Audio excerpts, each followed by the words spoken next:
I hope that you paid attention to the subtitles because I know he's a little bit hard to understand because he doesn't speak English as his native language.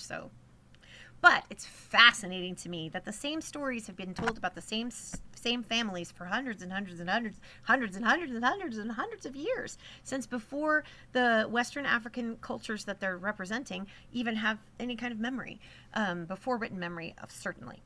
Now, we know that drama and theater and theatrical form has existed in formal ways for a long, long time. So, what we understand is that those stories were told over and over again, not just in West African culture, but in all the cultures of the world.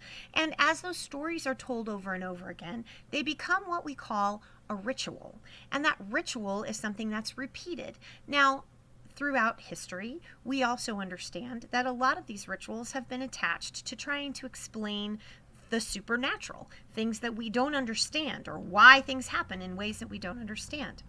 One of the very oldest forms of theater that we have that was actually written down eventually is a book in the Old Testament that was carried through Jewish culture and now into Judeo-Christian culture, called the Book of Job.